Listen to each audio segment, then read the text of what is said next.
Former Ireland wing Andrew Trimble has weighed into the growing debate surrounding Ireland's recent dip in form, pushing back strongly against suggestions that former Springboks head coach Jacques Nienaber is to blame for the national side's struggles. Andy Farrell's men endured a bruising start to their Six Nations campaign, falling 36-14 to France in a performance that raised uncomfortable questions.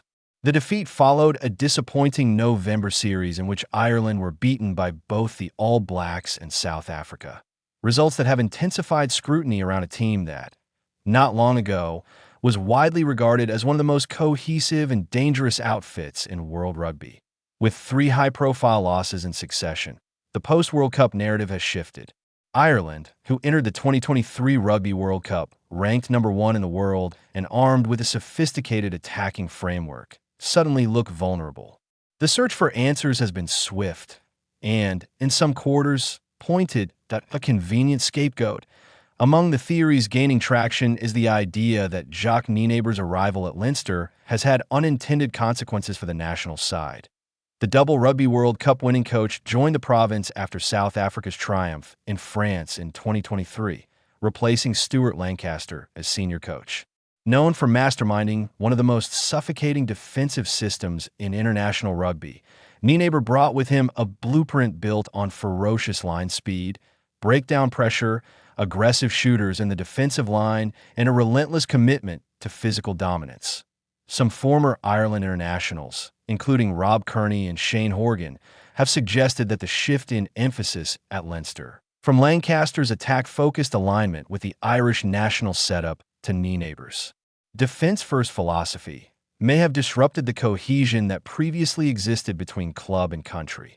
The implication is that Ireland's regression can, at least in part, be traced to this change. Trimble, however, finds that line of reasoning overly simplistic. Speaking on the Rivals podcast, the former Ulster and Ireland wing dismissed the rush to pin blame on Nienaber as symptomatic of a broader tendency within punditry circles to search for an easy explanation.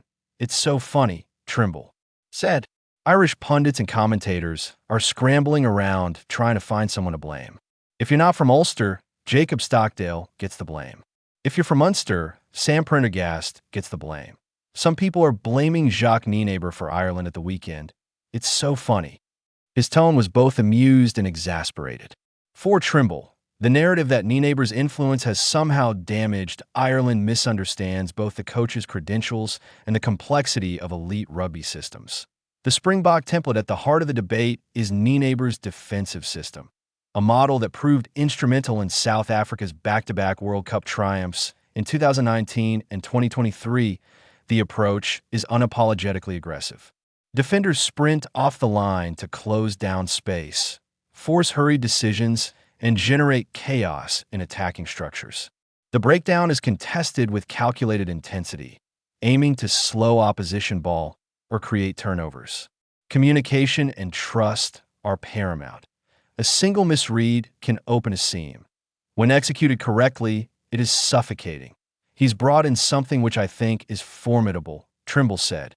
"South Africa have shown that if it is implemented correctly, it's the best defense in the world. Break down pressure with line speed, and it just strangles the opposition." That word, strangles, is telling. The Springbok system does not merely contain attacks. It constricts them until options disappear. Yet such systems demand absolute clarity and cohesion. Every defender must commit fully. Hesitation can be fatal. From Lancaster to Nienaber under Stuart Lancaster, Leinster, and by extension Ireland, enjoyed a remarkable degree of alignment. Lancaster's philosophy emphasized structured attack, phase efficiency, skill execution, and decision-making under pressure, with Leinster providing the core of Ireland's squad. The transition between provincial and international camps was seamless that Ireland's attacking patterns before the 2023 World Cup were admired globally. Their multi-phase play, layered options, and intelligent distribution created relentless pressure.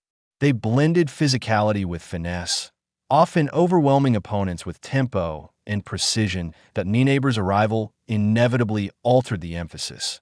While Leinster remained capable attackers, the defensive framework has taken center stage. The intention is clear: Build from a position of control, squeeze opponents, and strike when opportunities arise. The question is whether that shift has created tension within the broader Irish setup. Leinster haven't quite got there with it, he admitted. But as a result, there's maybe a little bit of confusion going back and forth between Irish camp and Leinster camp, with so many Leinster guys training one way and then playing different in green. It is a nuanced observation. The majority of Ireland's starting 15 often features a heavy Leinster contingent.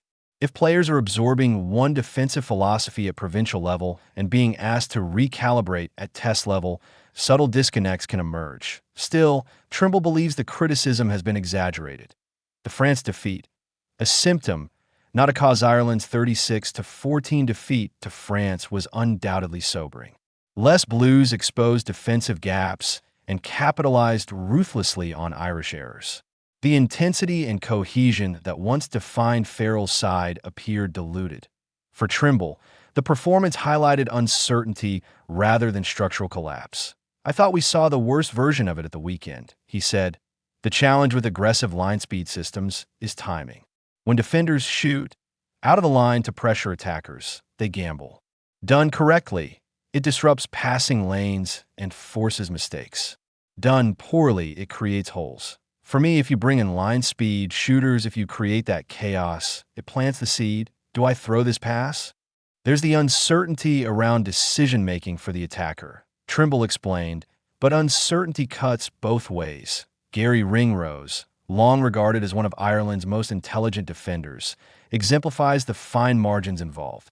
Garry Ringrose is probably the one guy who shoots up, makes decisions, he's brave in defense, Trimble said.